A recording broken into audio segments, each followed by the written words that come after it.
Hey Pookies, welcome back to my channel. So, if you look at my posts, I was posting about it in real time.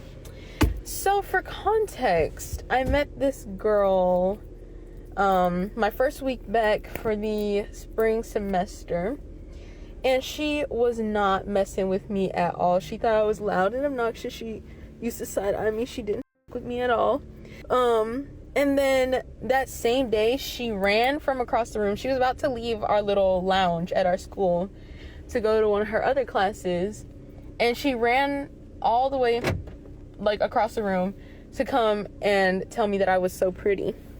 Then, a couple days later, we're sitting in the lounge. Everybody had left. It was just the two of us. And, before that, she had been slowly, like, trying to interact with me more and more and, like, following me and different stuff like that. And then she was like, can I ask you a weird question? I was like, okay, what's your question? Like, hello? Like, that's so strange. First, she made a little comment. She was like, so it seems like you've been in a lot of relationships. And I was like, I've been on a lot of dates. I've only been in one real relationship. And she was like, yeah, I just feel like I don't know how to flirt with girls, because she is bisexual and she is a white woman. That's very relevant, by the way. I'm not one of them people that just be mentioning people race for fun. It's very relevant, and you're gonna see exactly why. So I was like, giving her the rundown, like, there's no right way to flirt.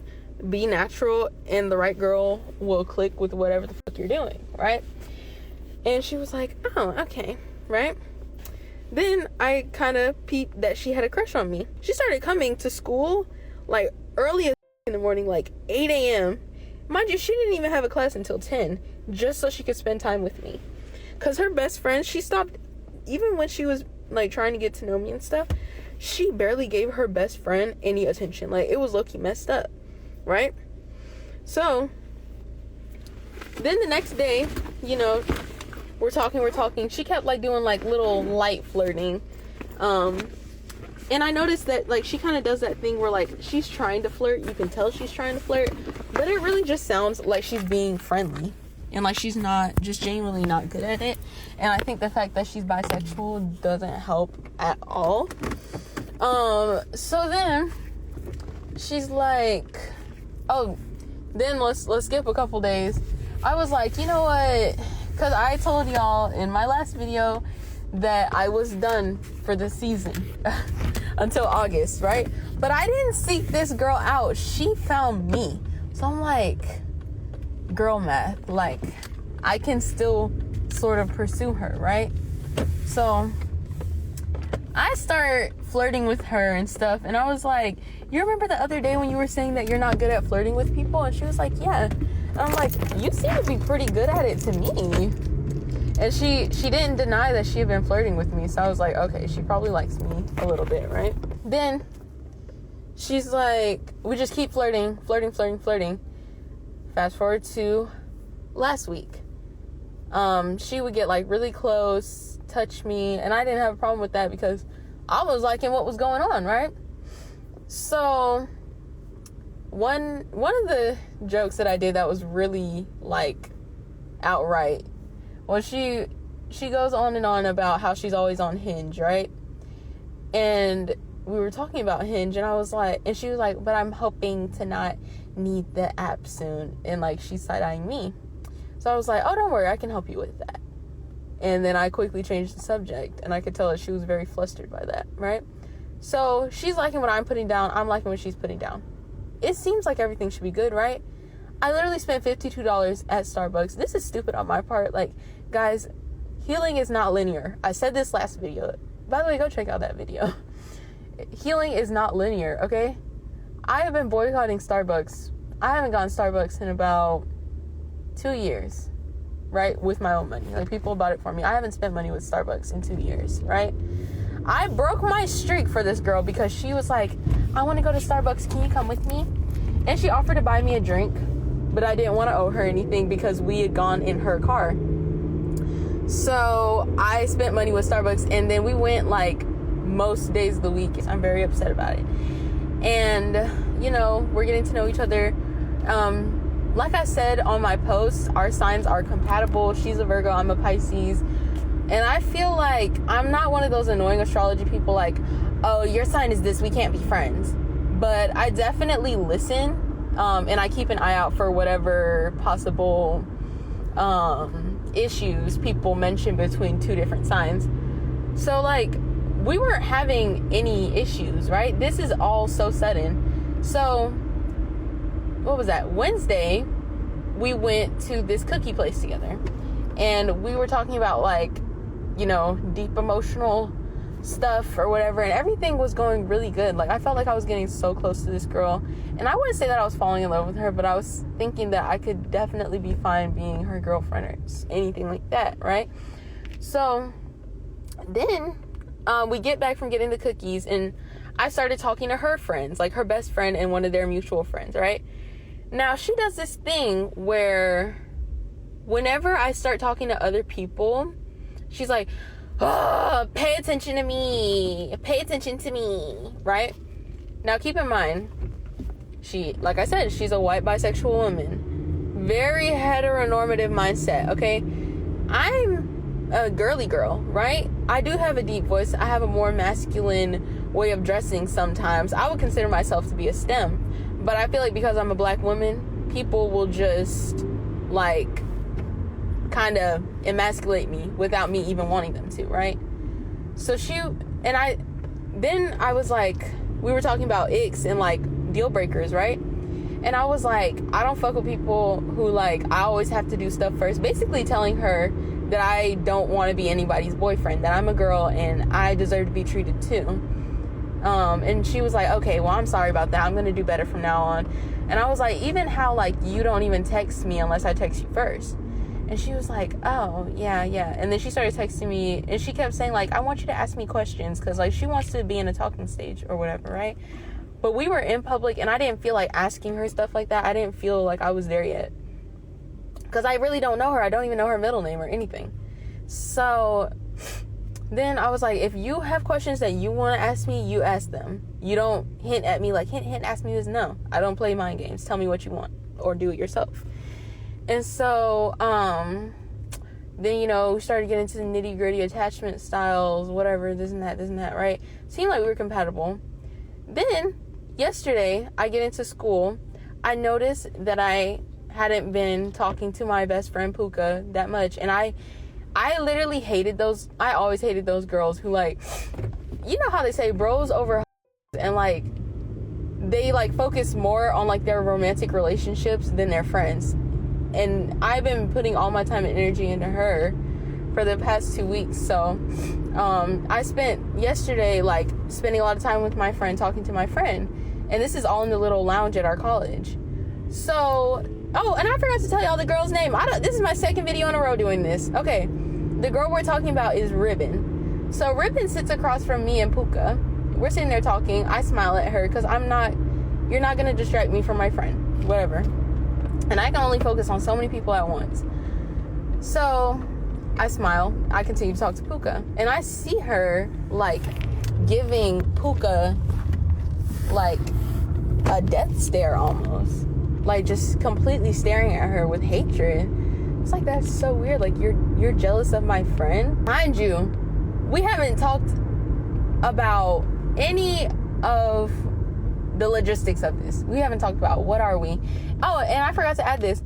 Before, she was like, yeah, I want a friends to lovers. I want a homoerotic relationship or friendship. And I was like, oh, I mean, I don't really with that, but okay. Because keep in mind, she's a bisexual woman. Like, you have to be careful with them, because they'll just take it as, like, an experiment. Like, oh, let me see if I really do like girls. And then, like, a year into y'all being together, they're gonna be like, yeah, I don't think I like girls. So I'm very careful about that type of stuff. Okay, so I started driving somewhere and then I just never finished what I was saying. This is a journal entry, okay? Oh my god, Ribbon was acting so weird yesterday. Again, I've attached myself to someone with BPD. And she was super jealous, then withdrawn because I focused my energy on Puka. Please keep in mind, I've been spending at least 2 hours a day having one-on-one time with Ribbon. I don't want to be that girl that's so focused on the huzz that I forget about my amazing friends.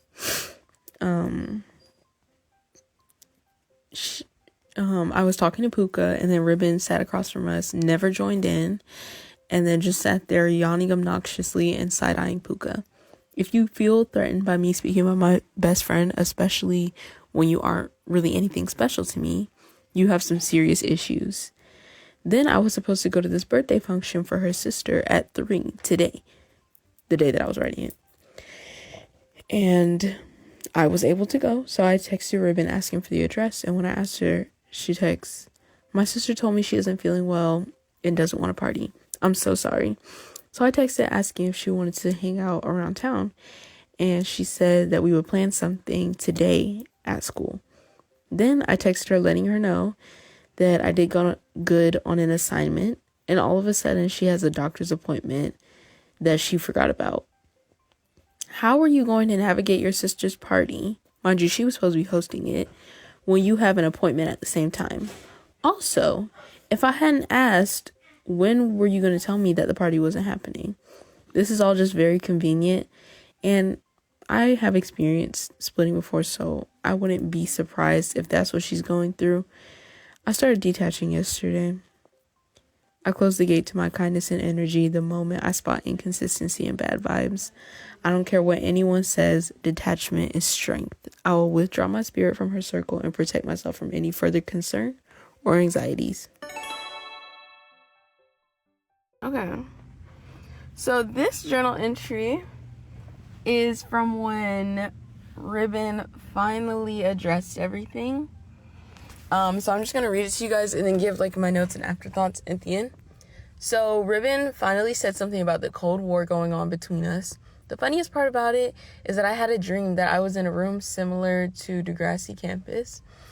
And Ribbon texted me asking for me to come to the stairs so we could talk. And the feeling that she would address everything just kept intensifying over the weekend. So I could feel that it was coming, but here it is. "Hey, Happy, I wanted to apologize because the way I've been interacting with you has probably been really confusing. So it was probably really obvious that I was flirting with you, and I totally thought I had a crush on you. But then all of a sudden I had this epiphany, and I think I'm straight. I didn't want to lead you on because of how flirty I was. So I thought that it was best to just stop talking to you. But that wasn't the best idea because it was probably really confusing and hurtful. I wanted to apologize because the way I went about the whole thing wasn't too nice. You are so pretty and such an amazing person, and literally none of it had anything to do with you. So I'm super sorry." And then this is my response to that message. I didn't type up a response. This is how me in my head responding to it. Okay. "I feel used, hurt, and humiliated. I previously wrote about how I publicly flirted with her, and that's the thing about when people do me wrong. I go back and forth between praising what I did right and feeling shameful. I'm crying as I write this, and I couldn't figure out what I was feeling, but I think shame is the thing I feel the most.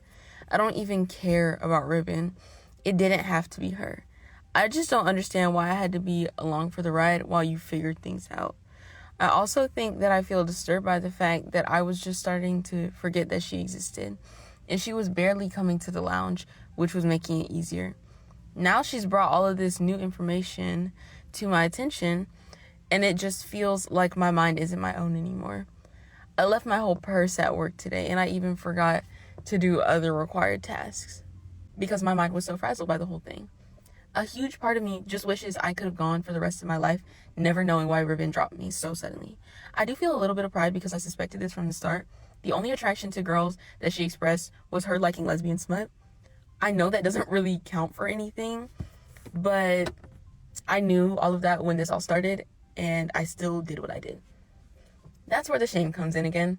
There's so many things wrong with Ribbon. She has BPD, she runs from her problems, she has a heteronormative mindset, she's a mean girl, and I had a really bad first impression of her, plus more. Then, even considering all of those things, I continue to pursue her. I need to realize that I'm much more fragile than I like to let on. It's not like I'm weak, but I feel way too much to be spreading my energy so carelessly.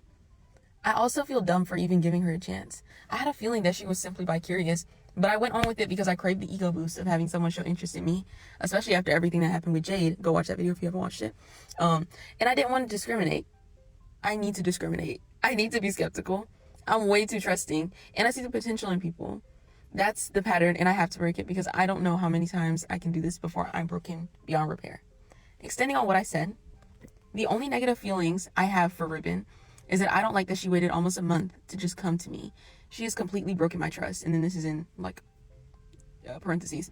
I told her about my fear of abandonment, and then she proceeded to ghost me in real life. Like literally just stopped talking to me one day. Even though we're in the same environment. And I asked her if she goes to the source when she has an issue, which she replied yes. But then she does to me. Okay, in parentheses. And she is a mean and evil person, even to her closest friends. The first wave of shame regarding this whole situation was when I had a feeling that I needed to cut her off, but there wasn't any concrete evidence. It was literally just pure vibes. Like I had a bad feeling. The only bit of reasoning she did give me was her doing a weird smile when I said hello to her. I felt crazy and superstitious because I could feel that there was something negative headed straight towards me, and that was going to happen if I didn't get the hell away from her. I'm so glad that I listened because the truth has been revealed. I did good this time, granted the fact that it only took 2 days of a bad vibe for me to run in the other direction, as opposed to the previous 2 months it took with Jade. I spent shoving down my intuition. Another thing to consider is that I have a very strong foundation around me this time. I have a lot of friends. I have Puka. I have some other people. And they all said that they were ready to defend me if she ever came at me about the situation. I haven't even responded to Ribbon. And y'all, me reading this a week after that message has been sent, I still haven't responded. I have no idea what to say because I'm not sure if giving someone a detailed look at how they hurt you is an appropriate response to a good apology. And that's what I hate the most about this. Ribbon tried to talk to me in person, according to Puka, but I had already left the lounge to go to work. It is so infuriating that apology is so well formulated. I hate exactly that. Like how formulaic and revised it is. That apology is too perfect for a girl like her. I wish I could have seen her try to play the victim and avoid blame in person because that's exactly what would have happened if we talked face to face. I'm also trying to be careful because everything that I could possibly think of as a response is I saw this coming. And I don't want to say that because it appears like I'm discrediting bisexual people, but she's not one of them, so I don't really know. But anywho, I really did see this coming. I clocked her heteronormative mindset from the start. The only thing I was a little bit off about was that it wasn't a heteronormative mindset. It was a heterosexual mind. Part of me wants to send, quotation marks, the way you treated me was so f***ed up. You didn't want to lead me on, but you already did. Why are you even telling me this? End quotation. Another part of me wants to send, I appreciate the apology and I'm glad you finally spoke up about how you were feeling. Thank you for telling me. End quotation. I feel too conflicted right now, which never makes for a good response. So I just left the message in my request and I'm going to spend the day in the library. I've been so off track lately and I got my priorities mixed up, so I needed this. A part of me doesn't want to avoid the lounge because I already know she's going to assume that I'm avoiding her, which I sort of am. But another part of me wants to show up brazen and fully ignore her existence. I don't really know right now, update pending. So to conclude the situation, guys, regarding Ribbon and I, she's literally just been like side-eyeing me. She'll like stare at me with hatred. If I say something she doesn't agree with, she'll turn to her friends and be like, that's wrong, that's not true. And like, she's just being so petty. And like every time I talk, she'll like cover her ears or be like, I'm so overstimulated right now. And that's the other thing that I don't like about the situation that I didn't really write. She's acting like she just ignored me. She has been being a rude person to me like constantly. So it's like, it's not like you just didn't speak to me, because I would not give a f***. You've been rude to me. And then you come up in these messages acting like, whoopsie daisy, I had no clue I was straight, my fault, girly. But then in person, you're like, ugh, happy. Like, she's so disgusting. Like, I can't stand her. And, like, talking crap about me. And then you're trying to act so, like, happy. I'm like, oh, my God, this is just such a big misunderstanding in the messages. But you know you were talking about me to your friends the whole time. Mind you, I did nothing wrong to her. The only thing I did to her that I can understand her being upset about is when I confronted her about bullying a 16-year-old girl. That's about it. And some people might say that I was just taking the opportunity to, like, take my frustration out on her. A little bit of it, but I mainly had an issue with her mistreating a 16-year-old girl. Like, yes, a part of me was like, ooh, and now I get a chance to yell at her and, like, get some of that energy out. Mind you, I didn't even yell, but mostly it was me focusing on, like, the current situation that we were dealing with. And, like, other than that, I can't think of anything I've done wrong to her. And she even said in the message that I didn't do anything. So then that's why I just feel so perplexed by like the negative energy and her being rude to me. But I will update you guys if anything else happens. Thank you guys so much for watching. Don't forget to like and subscribe. Bye, Pookie.